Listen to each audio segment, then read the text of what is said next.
Buenas chicos, esta es una de las clases que voy a grabar porque no hemos tenido tiempo en el semestre de hacerlas semipresenciales por Zoom, así que bueno, va a ser un par de clases nomás que vamos a grabar para que ustedes tengan completo por lo menos los temas principales de Python. Bueno, volvamos a lo que habíamos dejado la clase pasada. En la clase pasada habíamos dado listas, tuplas y diccionarios, que son variables muy específicas de Python. Son cosas que tiene el Python y algunos de otros lenguajes modernos, pero son extremadamente útiles.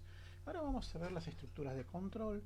En Fortran las estructuras de control principales serán el do, el if y el do while.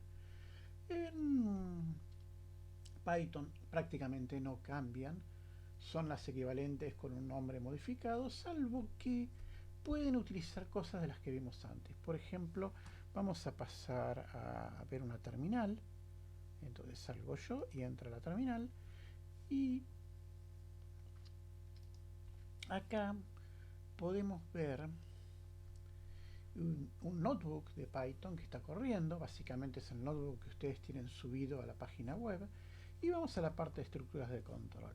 Por ejemplo, yo puedo armar una estructura de control muy equivalente a un if, perdón, a un do, no un if, donde digo do sobre i, en este caso for i, en este conjunto de datos, en esta lista. Entonces, en vez de decir inicio, final y paso como el do, simplemente doy una lista de elementos. Que básicamente cuando yo doy un inicio, un final y un paso, estoy también creando una lista de elementos que están, digamos, equidistantes por el paso. Pero acá tengo la ventaja de poder generar una lista de elementos no equidistantes. Entonces digo, para i en esta lista, pongo los dos puntos. Esto es muy importante poner estos dos puntos, porque estos dos puntos indican de que va a haber sentencias abajo que quedan dentro del loop. Y la sangría para todas igual me dice que son ese loop en particular. Cuando aparezca la primera línea sin sangría, quiere decir que este loop terminó. Entonces, en este caso termina enseguida porque son dos renglones. Acá tengo imprimir i más 1. Entonces, cuando corre esto, toma i igual a 1, le suma 1, 2 y lo imprime. Lo mismo con el 2 queda un 3, con el 3 queda un 4 y con el 99 queda 100. O sea, acá hay que prestar atención a la sangría, en inglés indentation. Por ejemplo, yo puedo hacer para la variable cosa en esta lista. Fíjense que la lista tiene mezclado números y textos, porque ff es un texto, que imprima cosa e imprima en. Y después ya roto el loop, fíjense que dejo la sangría, ya no está la sangría, esta sentencia se va a cumplir cuando este for terminó, y va a terminar cuando lo se haya hecho para 1, para ff, texto y para 2. Entonces tengo 1 en, ff en, 2 en, y a lo último final en, con lo cual termina el if. De la misma manera yo puedo tener un diccionario y en el diccionario primero lo creo vacío, voy cargando para distintos elementos de la tabla periódica, porque se me ocurre a mí un número que tiene que ver con un número atómico. Entonces puedo decir para la variable key en inglés, en este diccionario, pero con la función de las llaves, lo que tengo que decir es que me imprima en la variable que toma y a su vez tomen más de key. ¿Se acuerdan que un diccionario lo que hacía? Yo le daba un disparador y me devolvía con ese disparador un dato que tenía guardado el diccionario. En este caso key se va a convertir en el elemento químico. Entonces cuando yo ponga toma más de key, que va a ser el elemento químico, me va a dar el número que tengo guardado en el diccionario. Entonces para hidrógeno es 1, tal como yo lo guardé, y así. Lo que hay que ver acá, que yo obviamente hice algo inesperado, que fue llamar a atomic mass y la función keys. Como yo sabía que en el diccionario, usando la función keys, me iba a dar las llaves que disparan el diccionario y porque está en el manual. O sea, esto no lo inventé yo. Cuando crearon los diccionarios, inventaron una manera de acceder a estos índices que disparan el número que está guardado. O sea que esto me hace la lista de esos índices. Y también puedo utilizarlas tal como vimos, muy parecida al Fortran. Por ejemplo, puedo poner para i en rango de 10. Rango de 10 significa que voy a empezar en 0 y voy a terminar en 9. O sea, rango de 9 elementos, básicamente. Siempre empiezan en 0 los rangos. La idea es que el rango así suelto me permite hacer listas muy rápidas. No tengo que poner de igual a 0 hasta 9 con paso 1. Simplemente pongo rango. Y le digo, para este rango, dejo sangría para que esté dentro del loop. Y pregunto, if, si, i es mayor que 5, imprimir i. O sea, para los i 0, 1, 2, 3, 4 que son menores que 5 o iguales a 5, no se va a imprimir nada porque este if no se va a activar. Entonces presten atención que tengo una sangría para indicar que esto está en el loop del do. Pero tengo una sangría agregada porque el if que está en este loop necesita también tener sus sentencias indicadas cuáles le pertenecen a ellos. Entonces hay una doble sangría. Vamos a hacer este mismo ejemplo un poquito más retorcido en todo caso. Decimos para i en el rango de 10. Si i es mayor que 5, que imprima i. Pero si no, y fíjense que también va por el else, va con los dos puntitos y también necesita su propia sangría, porque el else también, poner i es menor que 5 si esta sentencia no se cumple. Entonces del 0 al 5 se activa el else y del 6 al 9 se activa el print. Y a lo último, fuera del if, fuera del for, tengo un print final. Y estas serían las estructuras de control que uno utiliza muy comúnmente en Python, que son básicamente el do y el if tal como los conocemos. Igual también se puede usar el while, básicamente igual que el Fortran. Yo puedo poner while y algo, una definición de este tipo, y pongo los dos puntitos, dejo y tengo que dejar todas las sangres necesarias dentro del loop del do while. Pero en Python no se pone do while, sino directamente while.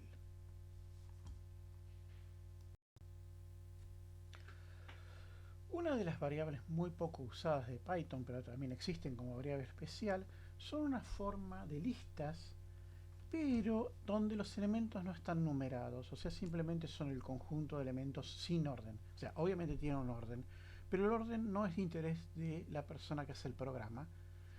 Sí hay algún orden interno, pero el Python no lleva el control de ese orden. Simplemente yo tengo un set que donde puedo poner, por ejemplo, tres cosas.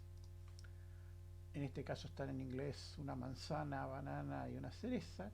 Entonces puedo decir para x en este set que haga algo, por ejemplo imprimir. Y lo único que hace es eso. La ventaja de los sets es que tienen menos cantidad de recursos asociados. Entonces son muchísimo más rápidos que las listas. Y se acuerdan que entre medio tenemos las tuplas, que eran un poco más rápido todavía que las listas. Bueno, estos son todavía más rápidos que las tuplas, pero su interés es menor, ya que uno al programar ha perdido el control del número de elementos y cuál es su orden, y muchas veces uno lo necesita. Ahora vamos a ver una de las cosas más importantes y que hizo la diferencia en Python. Porque ustedes me dirán, ¿para qué queremos esto? Que de alguna manera tiene mejoras que el Fortran. Las mejoras no parecen muy diferentes a Fortran 95, pero sí hubo una mejora en la capacidad de absorber librerías y, digamos, subrutinas y funciones hechas por otra gente. En Python, la gente que lo hizo no estuvo tan interesado en respetar cosas de análisis matemático como estamos nosotros muchas veces en ciencia. Entonces creó una sola cosa, funciones. Y estas funciones se parecen, digamos, a las funciones de análisis 1 porque pueden devolver un valor, pero se dejan de parecer en el sentido de que uno puede pedir que devuelvan más de un valor. O sea, son funciones que también son subrutinas. yo puedo mandar un conjunto de valores y que la subrutina me devuelva otro conjunto de valores. Su forma de uso es muy simple. Yo uso la palabra def, le doy un nombre, le doy las variables, los argumentos, pongo 2 puntos para indicar que ahí adelante la voy a escribir a la función. O sea, la función es como si fuese una estructura de control en el sentido de que yo la escribo dentro de mi programa. Normalmente tengo que escribirla al principio, porque si utilizo un Python que es interpretado, necesita primero conocerla, se la tengo que definir primero. Entonces en este caso yo defino la función e imprimo x a la tercera. Entonces después la puedo llamar en mi programa fun1. Si pongo de 5, bueno, va a imprimir x a la tercera. Fíjense, 5 por 5, 25, por 5, 125 que me dio el resultado. También las funciones tienen algo muy interesante que uno puede definir con estos comentarios con tres comillas, algún comentario grande, importante que me sirva a mí. Entonces yo puedo ponerle este comentario, puedo usarla para calcular el número y guardarlo acá, puedo imprimir A, pero también puedo pedir un help de la función. Eso está bueno, porque si yo hago funciones muy complicadas que me sirven para varios programas, a veces quiero recordar, por ejemplo, cuáles son los parámetros de sus argumentos, quiero describirlos. Entonces acá, con este comentario de comillas, se acuerdan que se pueden poner en muchos renglones. Puedo describir mucho para recordar en un futuro cercano o lejano cómo utilizar la función que tanto trabajo me costó hacer y que en su momento realmente valió la pena. Entonces, por ejemplo, si yo corro esto y pongo un 3 en AC guardo un 27, si lo imprimo me escribe el 27 acá, pero cuando pongo help de la función se llama al comentario. Entonces yo no tengo, puedo tener las funciones en un costado, en algún otro lado, cargarlas en mi programa, que vamos a ver cómo se hace, que es muy simple, hay una función para eso, e incluso mientras estoy trabajando interactivamente, preguntarle a los helps de las funciones, entonces ya sé qué parámetros poner. Estos helps son extremadamente útiles, entonces si uno hace una función le conviene documentarla bien. Lo mismo que las funciones que uno se puede bajar hechas por otra gente suelen tener un trabajo importante de documentación con el fin de que sean fáciles de usar. También puedo hacer shift, o sea, shift tabulador, y fíjense que me dice dónde está,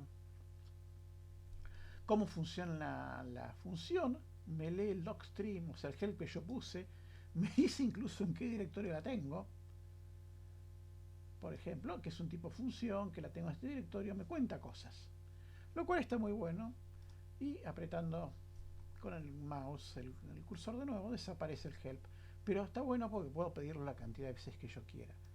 Entonces puedo imprimir A, el valor que cree, y puedo imprimir la función incluso en 4, o sea, fíjense que lo pongo como una estructura funcional dentro de un primo, o sea, estoy haciendo la cuenta dentro del primo.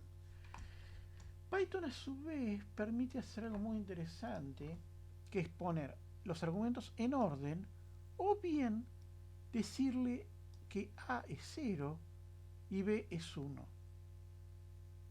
Entonces, ¿qué está pasando acá? Yo estoy poniendo como argumento de la función 3 directamente A igual a un valor y B igual a un valor. Eso significa que cuando la llamo, si estos dos no los pongo, se utilizan estos que yo generé acá.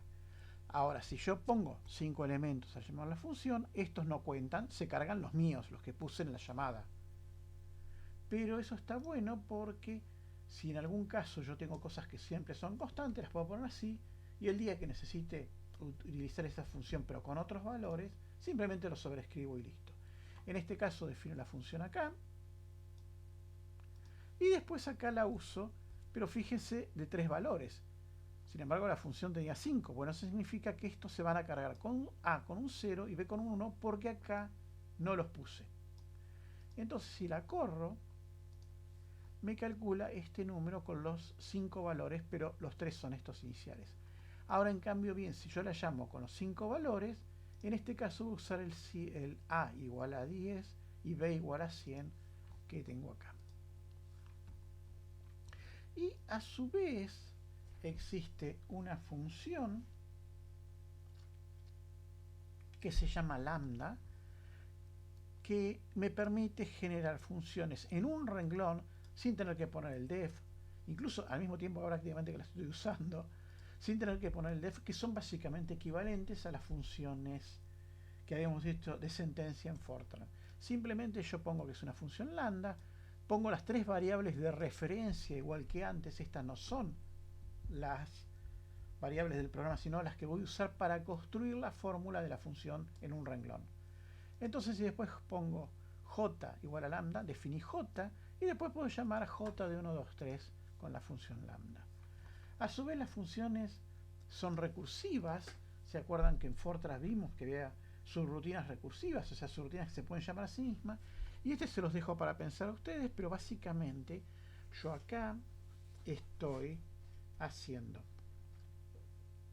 una subrutina recursiva escrita como función, donde pregunto si n es mayor que o igual a 0, entonces en ese caso devuelvo un 1, y si no, retorno esta cuenta. Fíjense que acá el return yo no puse FACT FAT de factorial igual a algo, sino que yo puse acá return. Entonces me devuelve el valor que está el return en esta variable de acá. Y encima le forcé una cuenta. O sea, como ven, esto es una gramática para programar mucho más libre que la que conocemos de Fortran. En Fortran yo podía poner retorno una variable y yo no se los indiqué, pero digamos acá puedo poner este retorno una cuenta. Fíjense que vamos a calcular. Vamos a imprimir el factorial de 5, el factorial de 20 y el factorial de 100. Si corro esta celda del notebook, fíjense que bueno, el factorial de 5 es 120, el de 20 es este número. Recuerden que los factoriales van a ser números enteros gigantes. Puedo calcular el factorial de 100 y como Python en números enteros tiene precisión arbitraria, me lo calcula entero. Obviamente esta subrutina recursiva se llamó a sí mismo 100 veces para poder calcular ese número, pero aún así, siendo un lenguaje interpretado, uno puede ver que lo hizo en un tiempo razonable. O sea, Python es un lenguaje muy libre para hacer este tipo de digamos, de estructuras, donde en el propio return yo devuelvo cosas. Si bien esta manera de programar es muy útil, la gente la usa, uno podría haber hecho mejor poner, qué sé yo, FCAT igual a esto antes de que termine la subrutina, sin tener, poniendo el return libre o no, para hacerla más fácil de leer. Porque a veces este tipo de cosas se complica bastante. Fíjense que en Fortran nos llevaba la subrutina recursiva unos cuantos renglones más, pero acá nos lleva bastante menos. Y vamos a ver ahora lo más interesante, es que supónganse que yo en un archivo escribo esta función, pero esto no lo tengo en mi notebook, no lo tengo en mi programa Python. Yo lo escribo en un archivo y lo dejo en un lugar donde estoy trabajando. O sea, lo dejo en el directorio donde estoy trabajando en Python. Y dentro del Python pongo import ex1. Entonces esto importa el archivo ex1pi, pero el archivo ex1pi es el que yo use acá para guardar esta función. Entonces cuando hago esto, en mi sistema de Python se carga el archivo ese y se ejecuta. Para mí es invisible, pero encargó y ejecutó.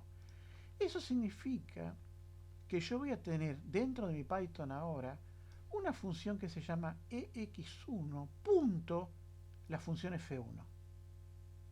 Y cuando yo corra esto con un argumento, en este caso un 4, se va a hacer la cuenta que yo indiqué acá. O sea, yo puedo en un archivo poner un montón de funciones. Entonces, si lo llamo ex1, ex1 punto la función 1 va a ser esta, ex1 punto otra función, la 2 por ejemplo, va a ser otra, y así. pero yo esas funciones las describí en mi archivo. Entonces yo puedo de esta manera correr esto y fíjense que ahora f1 de 4, bueno, va a retornar x cuadrado, o sea que 4 cuadrado es 16.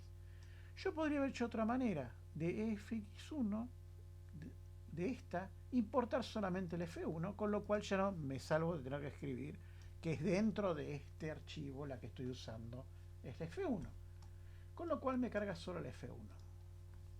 Si la corro, fíjense que pongo un 3, a 3 al cuadrado 9. También podría haber hecho de x1 importar todas las funciones que haya. A veces es mala idea si uno tiene demasiadas, a veces uno quiere importar solamente una, pero eso también funciona. Fíjense, corro la celda y sabe que si pongo de 4, x cuadrado 16. Y a veces le puedo cambiar el nombre. Y esto es muy importante. Yo digo, importame de x1, pero llamala tt. Entonces imprimo. Si imprimo tt de f1 aplicado al número 10, me devuelve, obviamente, 10 al cuadrado, que es 100. O sea, yo puedo importar librerías que están escritas como colecciones de funciones, y esa es la gran ventaja de Python. ¿Por qué es la gran ventaja? Porque se ha hecho mucho en el campo de la matemática y de las aplicaciones físicas, astronómicas, meteorológicas, de lo que quieran, de cosas que uno usa en su vida diaria y cosas incluso más complicadas. Entonces en Python yo tengo cantidades de funciones ya construidas que yo puedo importar y llamar. Obviamente tengo que leer manuales para saber cuál es la que me sirve a mí. Pero vamos a ver en la próxima clase algunas de estas funciones. Por ejemplo, Python no conoce las funciones trigonométricas. Si yo corro que me imprima seno de 3, no sabe. Seno de 3 lo sabe si importo matemática. O sea, matemática es algo que ya está pegado a Python. Toda distribución de Python viene con ella pegada. Pero si yo no la cargo, Python no la conoce. O sea, no conoce cosas trascendentales que, por ejemplo, es difícil imaginarse hacer cálculos físicos ignorando que existe la trigonometría. Entonces, si importo matemática y corro matemática seno de 3, eso es lo que no quería hacer. Fíjense que si corro de esta manera, ahora me lo calcula. Ojo que como siempre habíamos visto en computación y en todos los lenguajes, y como se hace en análisis 1, este número de acá está en radianes. De la misma manera yo puedo pedir el help. ¿Se acuerdan que el help me llamaba a algo que me indica? Entonces seno de x me retorna el seno de x, donde x está medido en radianes. De la misma manera, junto con matemática también se cargan constantes. Seno de x es una función y pi, por ejemplo, es un atributo que está pegado, es una constante. ¿Se acuerdan? En este caso tengo que entender que en Python estoy usando objetos y los objetos tienen atributos y funciones. Lo vimos en la clase pasada. Si corro esto también, por ejemplo, tengo una variable ya pegada al número pi, digamos de fábrica.